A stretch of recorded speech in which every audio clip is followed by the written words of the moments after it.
these two prongs that are just pointing to the northeast, and this whole map, everything, and on your handout, White Sands, it's recording the powerful spring winds, you know, that really do the geomorphic work. So everything's coming from the southwest, you know, the west southwest, headed in that direction. So we got these two prongs. This really dark blue is the redder color, and the reason I wanted to show you this is one of the most powerful forms, the most conclusive forms of geomorphic evidence is being able to trace something laterally. Okay, so these are primarily quartz. You say, why the red color? Well, if you look at them in thin section, they have a very, I mean, we're talking very thin, micron thick clay iron coating. Okay, but if you do an X-ray diffractometer, they're 90% quartz. There's a little bit of feldspar in there. There's a little bit of you know, lithic fragments like broken down cherts and so forth. But quartz, where did it come from? And that's the thing about tracing it laterally. So we're here looking at these two prongs right here. If you trace it back downwind, it's in that direction. And if you ever come up I-25, Radium Springs, and you go up, you know, you start going up a hill, and then you kind of level, and then you start going down, and then you flatten out. And so whenever you get to the border check state, it's the Jornada Plain. And the reason I'm bringing that up is this whole area is mapped as the JER, Jornada Experimental Range, La Mesa surface. But that part of the basin floor got buckled up, and so when it got buckled up, a lot of that sand started eroding, and it must have loosened it somewhat, because that is where the sand that we are on right now comes from. Okay, but you've got a picture of Lake Jornada.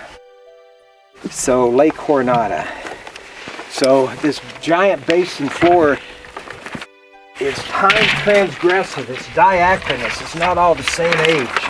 So you had the ancestral Rio Grande, and if you look around, you can find little pebbles of mixed lithology, and a lot of those pebbles basically came from southern Colorado, northern New Mexico, Mount Taylor. I mean, this whole, it's like a giant conveyor belt bringing it down.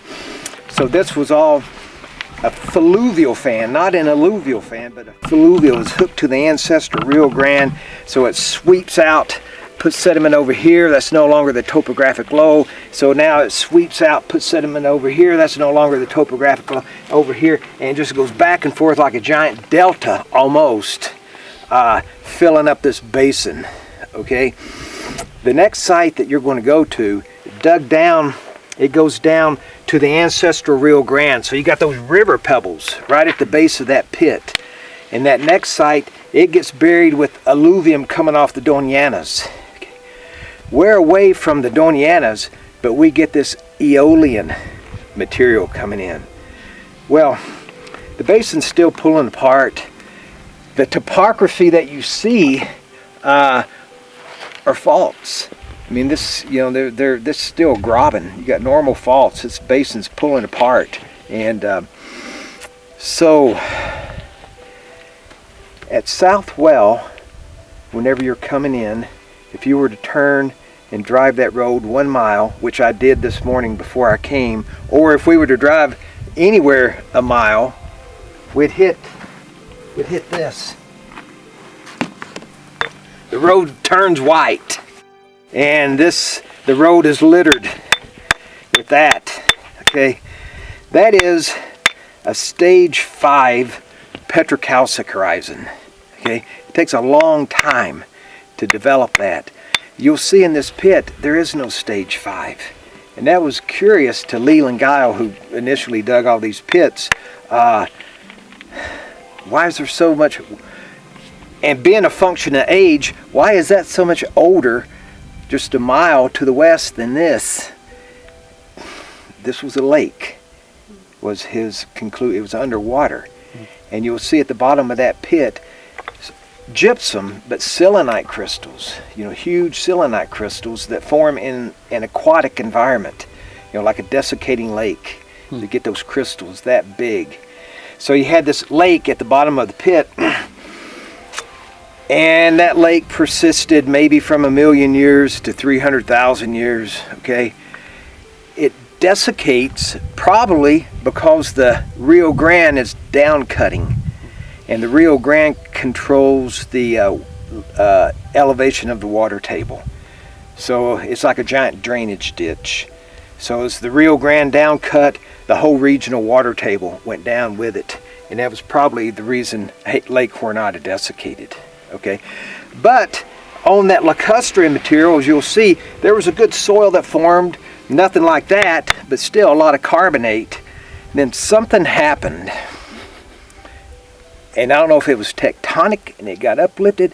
It's probably climate change, but the toggle switch was flipped, and this landscape became unstable and started eroding, and you had the sands blowing off to the northeast. And so the Aeolian sands bury that lacustrine paleosol, and you'll see it over there in that pit. Okay. That's kind of the big picture. So I just wanted to show. Oh, but I did want to show one more thing in terms of ecological restoration. Ah, there you go. There's Lake Jornada right there.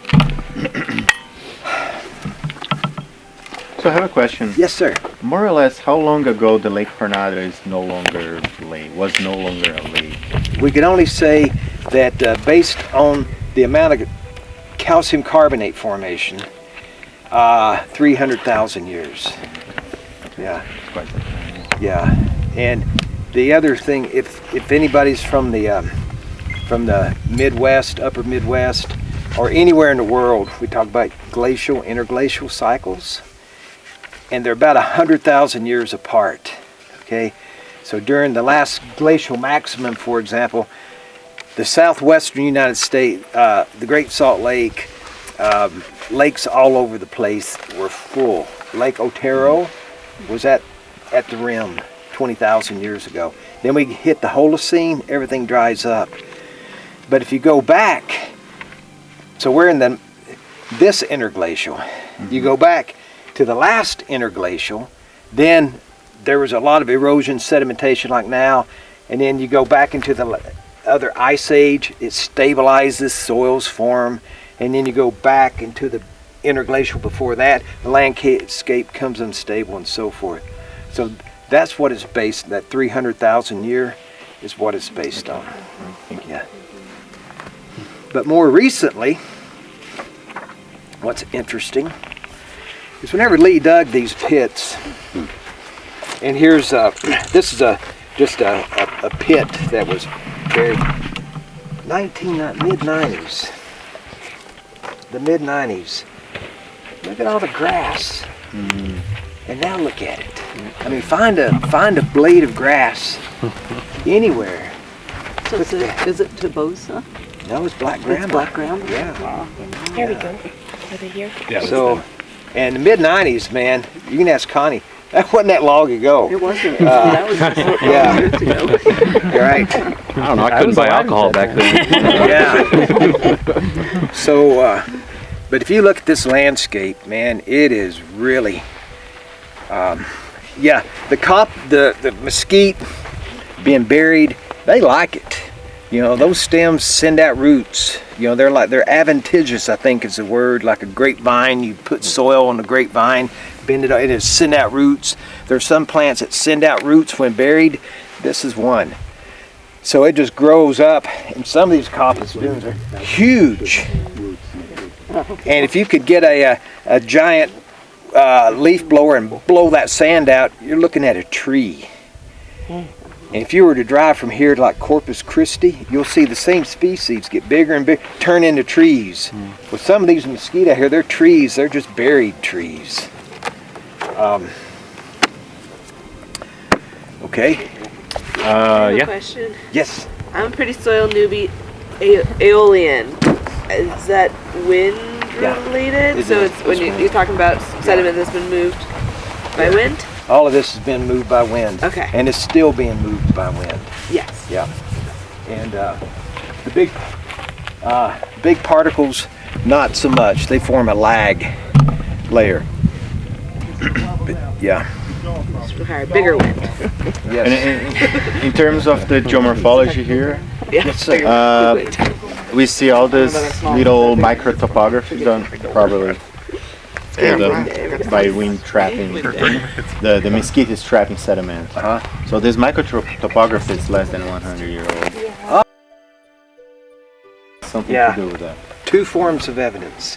One, the land survey notes. So in the mid 1800s, this area was being surveyed like a lot of the western states.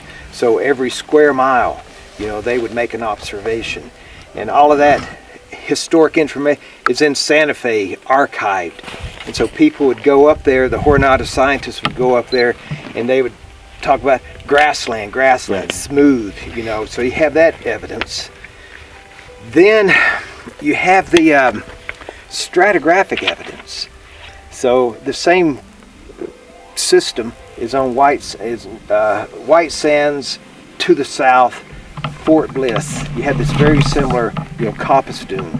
And working with archaeologists there, they've, cut through a lot of coppice dunes, and we've cut through some on this pit. But if you cut through those coppice dunes, you can see a planar surface with a lot of early Anglo artifacts, purple glass, nails, horseshoes, that sort of thing. And then you go to the neighboring coppice dune, cut that, same elevation, planar, but in between is this big deflated area. So stratigraphically and historic records, 1850, 1860, 1870, this was a flat, plain grassland. And as you probably all know, the Jornada was set up because people were looking, something's happened now, this valuable forage. It's going away, and we got all these woody shrubs coming in. So the Jornada Experimental Range was set up in 1912 to bring the grasses back. Yeah.